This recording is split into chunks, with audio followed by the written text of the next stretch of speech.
then I ended up in a relationship with a soul. And I was very happy. It was not that I liked him. The only reason was he was very intelligent. So his name was on the top of the list. So if I made him like my friend, I would also be in the top. Because he would teach me, make me study, and I'll be like, because it's when you're born and you're grown up, your parents, you have a pressure, you have to become something, you have to earn, you have to live. So all sort of things were going on in my mind. So slowly the friendship turned into a relationship. And although at the very early age, at the age of 21, I cleared my exams and I started working and I was into my course, but things were not working in my life. My soul battery was totally discharged because I did everything that was required just to please that soul, but still nothing worked in between me and him. It was just a strained relationship all the time. Then somehow during my study time, I got associated with this beautiful thing that is called as Brahma Kumari's Center. So I just went in there, and as usual, I thought myself to be very intelligent. So I went there and I was like asking so many questions with the sisters. They were like tired of me. But I said, how can I believe whatever you say? You say this body is different and soul is different. How can I believe that? But suddenly she gave me an example that when someone very near to us leaves the body, do we keep that body? Do we keep that body? But we loved that body so much. It's like it had been ages we were living with that body, we were loving that body, we were doing everything with that body. Even now, we are so much connected with the body. If someone is rich, we are so attracted to them. If someone is very beautiful, we are so much attracted with that. If someone matches the style we are into, we love to go around with them. Do we ever try to see a soul within? I never used to do that. Never. And there we make a mistake.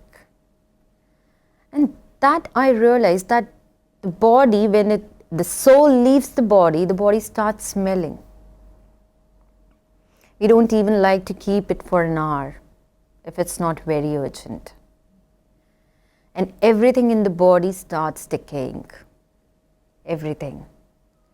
Even then we are so much attached to the body. Whenever we see something special in someone, we just get attracted towards that. We just get drawn towards that. But we never see the soul within. It's how we judge people. Like they're good or bad just by seeing their body, just by seeing their behavior. Because we don't know what this journey of the soul is. I read somewhere, that's a beautiful quote. Because never ever behave wrong with anyone because you don't know what they have been going through. Whatever they behave, or if a situation comes and if they behave hard, we immediately reject them. Or we immediately start making judgments about them. But do we really understand why their reaction was so? That's why the first topic comes, that is charge. If we are empty, can we be able to give anyone anything? And that's the world now. Everyone is seeking something or the other from everyone. And then when we don't get it, we feel disappointed. And we start accusing them.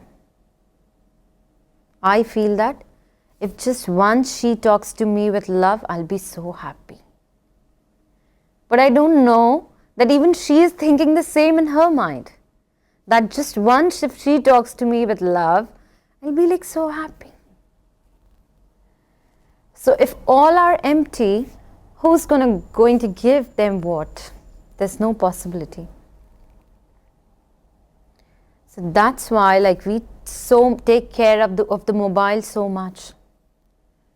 Keep on charging the mobile. We carry the power bank with us. Even in our cars, we have all the gadgets to charge in our mobile. We forget our souls at the home, but we don't forget the things that charge our mobile. That's everything we have. And do you know, the most wonderful gadget of the world is the mobile. That discharges the soul power the most. Can you do one day with your mobile, with switching off your whole day with your mobile phones?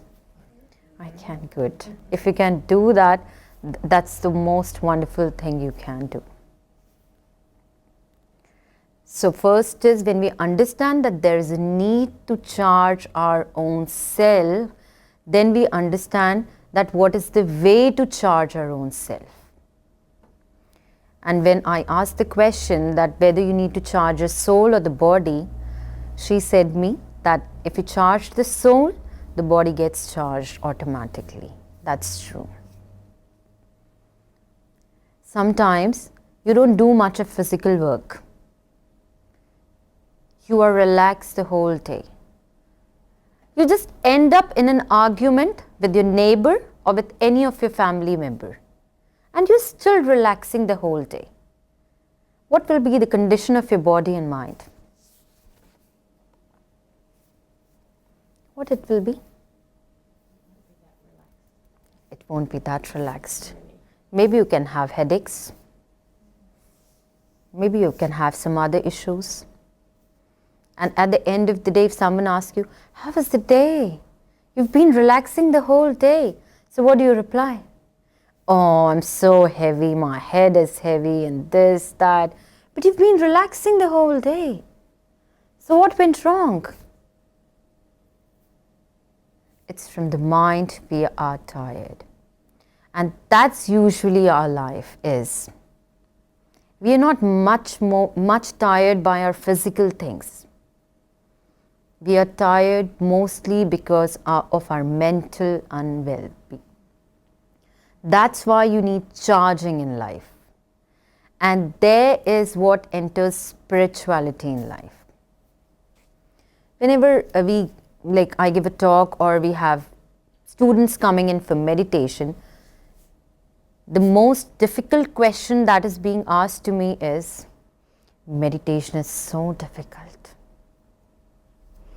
It's so difficult to just focus on one thing and just think about one thing, sit silent, do nothing. I usually tell, because you don't have any notepads, but I usually say people to just write few qualities about their own self. And then I tell them to write about their best friends and then about their family. The most difficult part for them is to write qualities about their own self. When it comes to their relatives, when it comes to their friends and families, it's very easy for them to write down the qualities. But when it comes to their own self, they're like, I have to think what qualities I have. Because we don't really spend any time for the whole day with our own self. And there is the discharging or leakage. Because the whole day we're just engaged in knowing others, but in that journey we just forget that there's someone inside also who is to be known. If you don't know yourself, you can't know anyone else in this world. You'll be just moving around in darkness, ending up nothing. So how do we charge ourselves? How do we charge ourselves? Meditation, wow, that's good. Do we have any plug for meditation, like we plug in and get charged through? That would be so easy. Just get a plug in, and that's so easy charging, like mobile phones. like our gadgets. Who all finds meditation to be a bit difficult? What is meditation?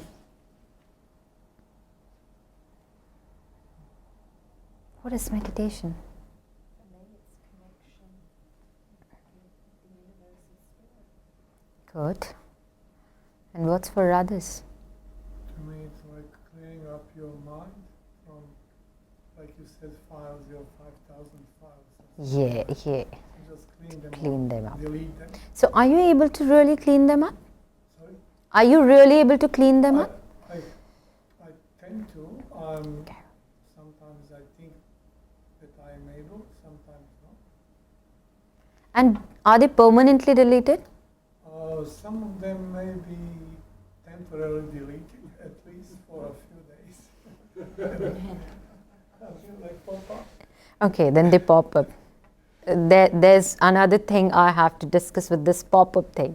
So I'll come back to you again. Before that, I'll ask others what meditation is. Because you've come here obviously because you want to learn meditation, you want to know about meditation. So what meditation actually is?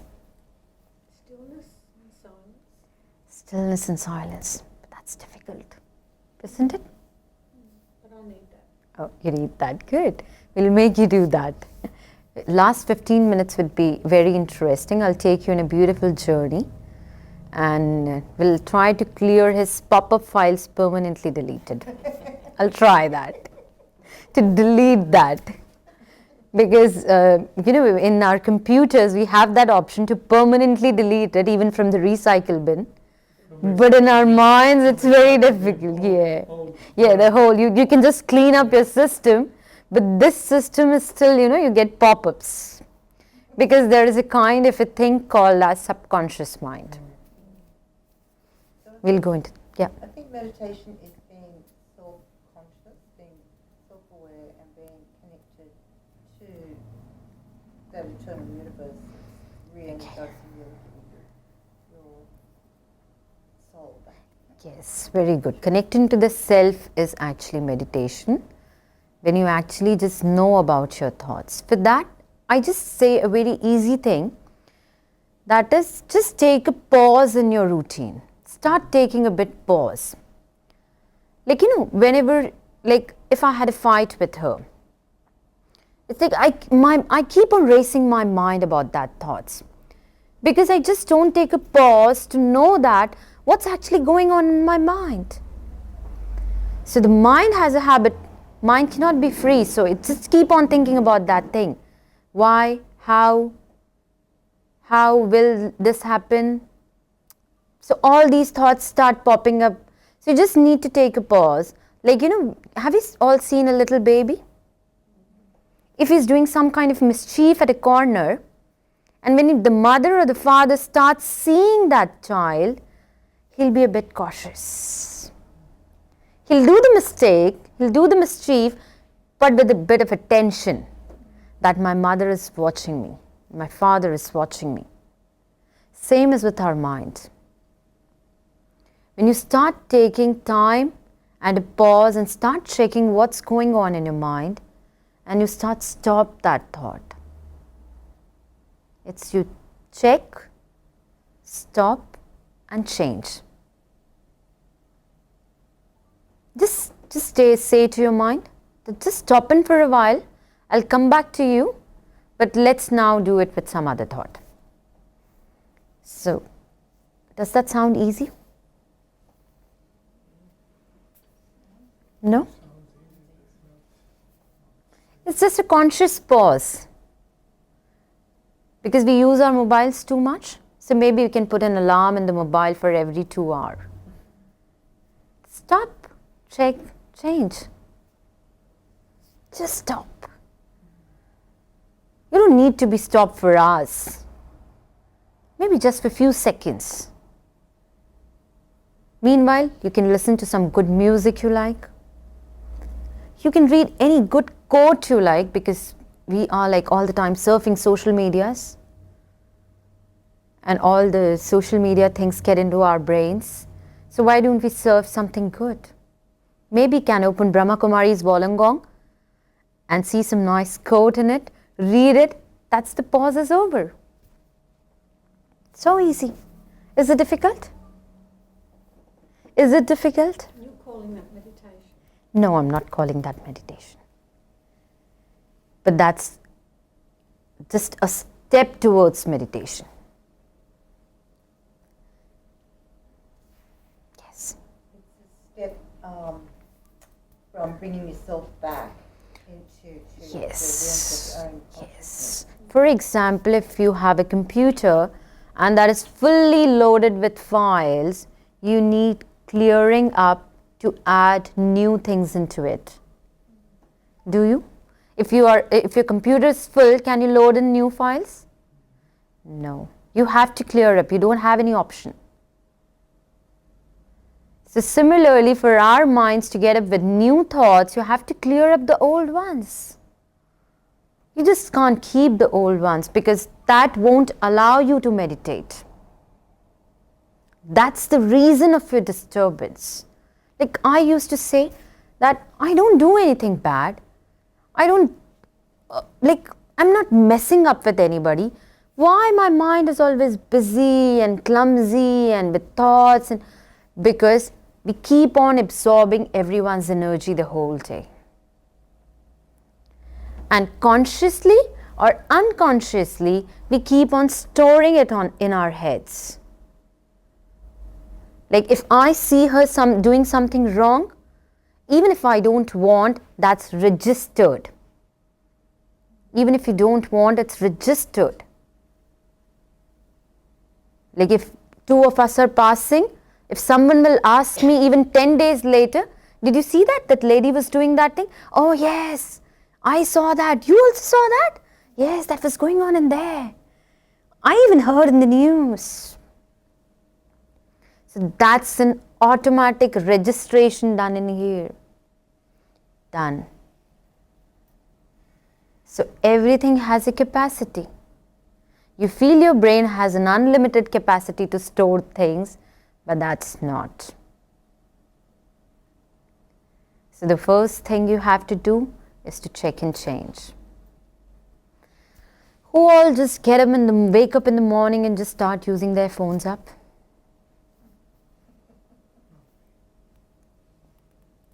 No? Half an hour later? No? And who takes their mobile phones to the bathroom?